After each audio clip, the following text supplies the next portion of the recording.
You do it, son.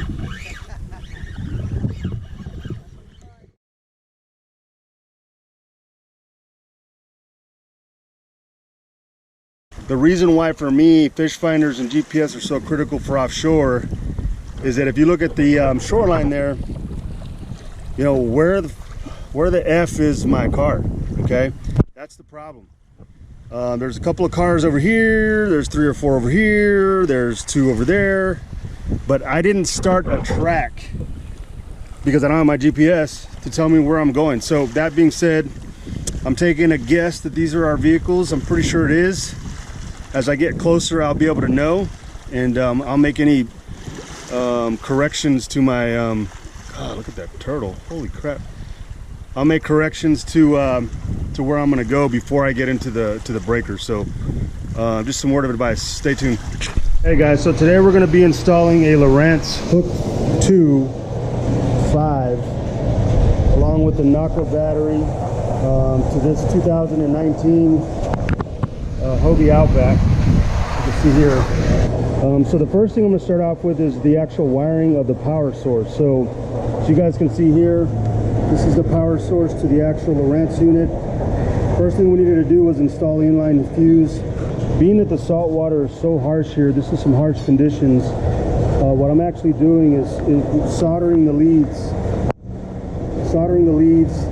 Putting some double protecting on it, some shrink wrap, so that the moisture and the salt doesn't get in there and ruin the wiring. So we're gonna get started with that and see how we go. All right guys, so now that we've made our line watertight, before we actually do the install on the kayak itself, I want to make sure that it works. So I'm going to go ahead and plug it in and see that this unit fires up. So let's check it out.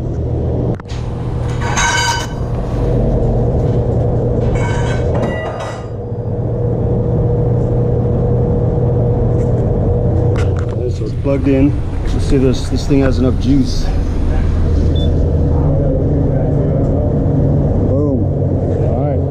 Source is good. Let's do the install. All right guys, so what we're using for this install is the hook arm by Ramball. It's designed specifically to fit into the rear of the Lowrance Hook 5 or Hook Series fish finder. So basically this Ramball is going to go right into there with the arm, and then we've also installed the 1-inch Ramball on the slide tracks. So that should be it. So we're going to go ahead and do that install real quick.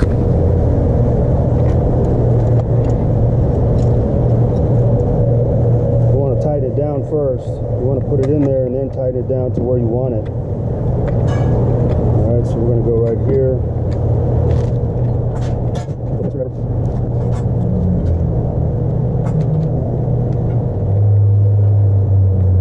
Ramball base.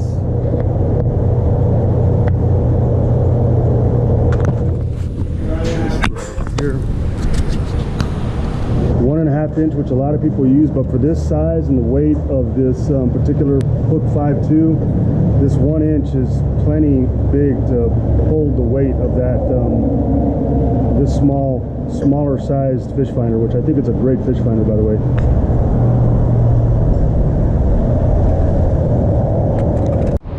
Okay, so I've just removed the transducer plate from Lowrance for this Hobie to do this install, and this is what I got.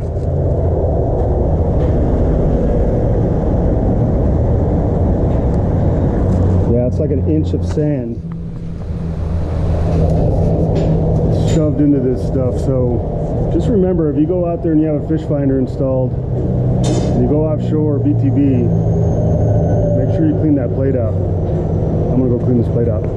Okay, so if you ever plan on installing a fish finder, your Hobie kayak will come with an installation parts kit. You gotta have this, okay? These are hard to come by, so just make sure that when you do get your boat, hold on to this little parts kit because you're gonna need it. What you don't need is only that, but you are gonna need these, okay? And you're also gonna need a couple of those, okay? So let's go and put this thing on there. Okay, so we went ahead and mounted that transducer into this transducer plate. As you guys can see here, I left a little gap down there at the bottom, like 1/8 of an inch. But as I was stated, you go bolt that flat washer, your mounting parts, nut, flat washer nut. So that's pretty much it. Now we'll go ahead and mount it all up, get her going. All right. So now what we're going to do is we're going to mount that plate back up to where it goes. Basically this plate, wire goes to the top, put the plate back up, and we're set to go.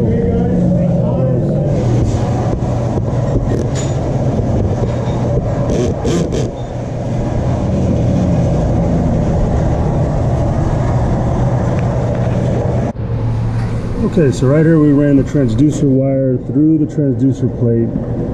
It's going to go through that rubber grommet, through that hole. We're going to cinch her up, make sure you get that seal back in there. We ran the wire through the hole, and we got it out there for right now. So we're going to go ahead and button her up. All right, nice and installed, nice and clean, good watertight seal. Now let's finish. So now what we got to do, since we got the fish finder on the right hand side, is we got to run the wires through this port here together, both the transducer and the power wire, so that it marries well to the fish finder. Okay, so all we're going to do is we're going to unscrew this cap, pull it off, run the wires back through, make sure that you use this seal, come back through it.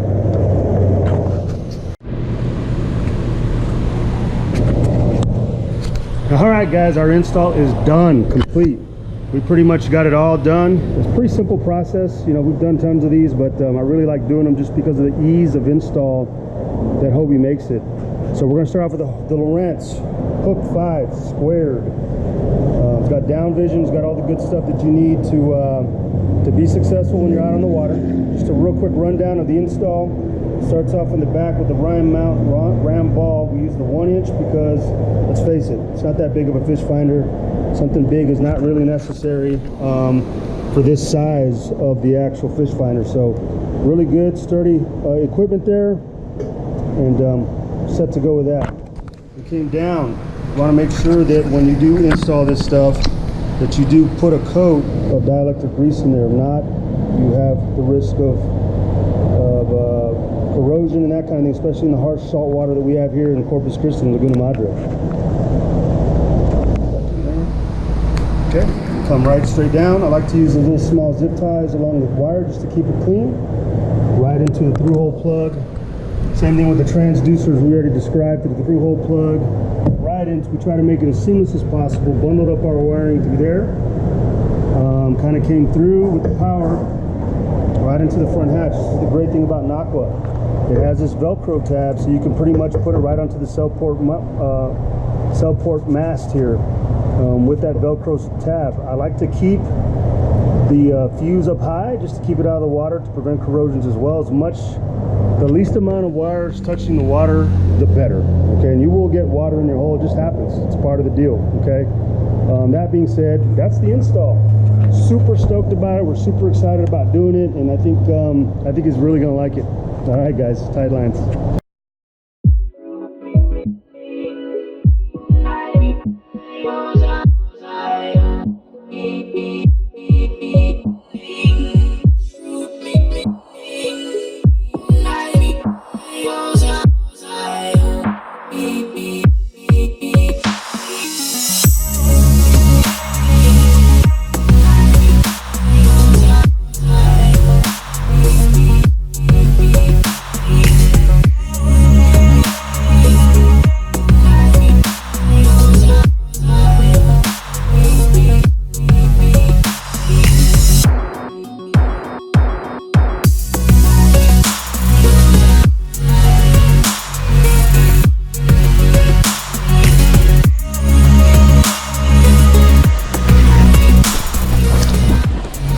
Down here at the Padre Island National Seashore. Really good weekend. A little bit of rain in the forecast, but it's been pretty nice, calm surf conditions, as you can see there. So we're going to get out there and try to hit some red snapper, some kingfish, pretty much all the above. So I'm really excited. It's pretty much the first time I've been offshore this year, and with a great bunch of guys, and we'll see what happens. Fucking tiny little spoon. Oh shit.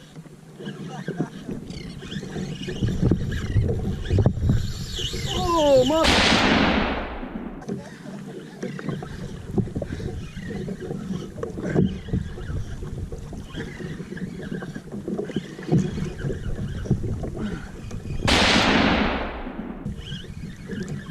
Yeah, he's still on.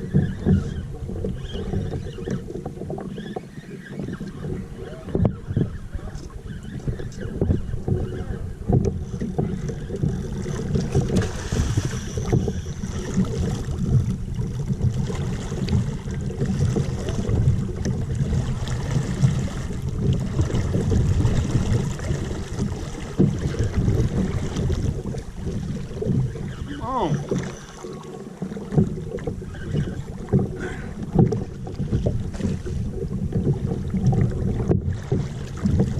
I ain't letting you go behind me.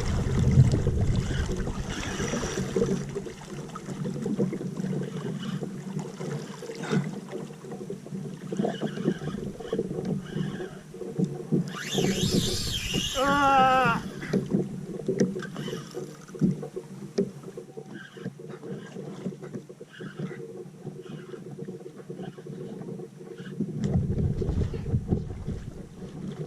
I want to get behind you. I got a bunch of rods.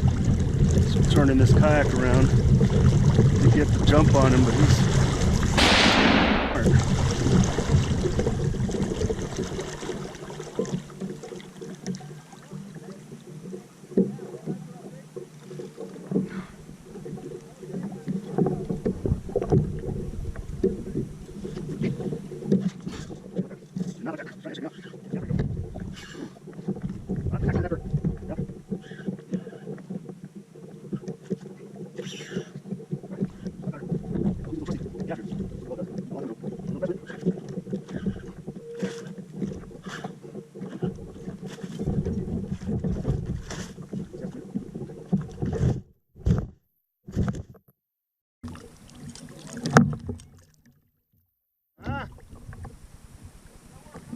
no, I got her.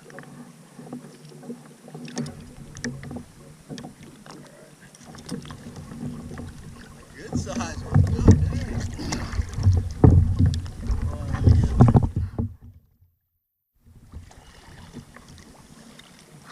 Damn, that's a good shark bait right there. Gonna hold him up or no? Yeah.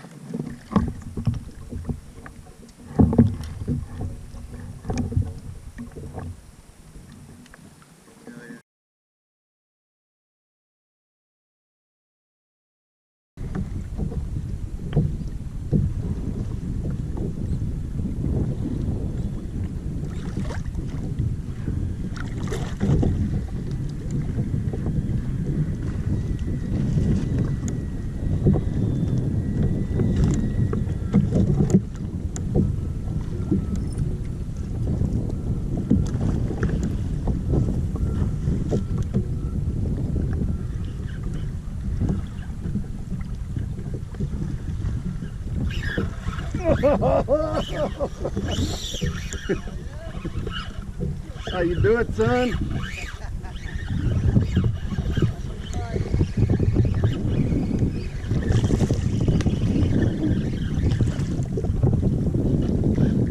Ah, yes. Nice Spanish Mac. I'm talking about.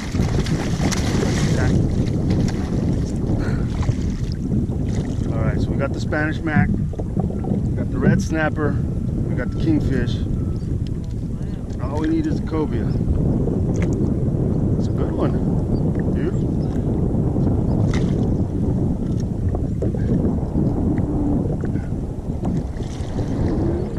Alright guys, so making my way back in.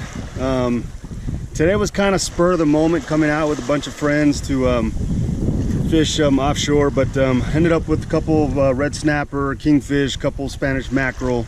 Had a chance at some cobias, couldn't get them, so I'm making my way back in. Everybody else stayed there at the reef while I just decided to come back early. And it's definitely a little bit more rough than it was coming out. So I've been out for about 2.5, 3 hours. So it's gonna be a little tricky coming in off the surface, which is the part I hate the most, but it is what it is. Okay guys, so before I get into the breakers, you know, as I get closer, what I'm gonna start to do is pretty much take off everything, strap everything down, so that in the event that I do turtle this kayak, you know, I don't lose all my stuff. So I'm gonna remove everything off of the rails here, my rod holders, put my cup in my H crate, just kind of secure everything so that, you know, I don't lose anything if I do roll this boat. All right guys, so just like I said, pretty much got everything taken off so that if I do dump the boat, I can always recover it. But if you come to the back, I've got all of the rods kind of cinched down with the bungees that come on this H crate, which makes it really cool. It's a really nice tool to secure your rods, so if you do roll it over, at least you can recover your rods.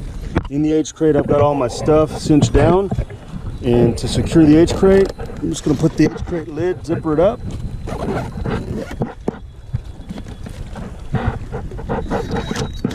All right, just like that, so that if I do roll, it doesn't go anywhere. H crate's locked down. I'm ready to come in. I'm a little nervous. See what happens. Stay tuned.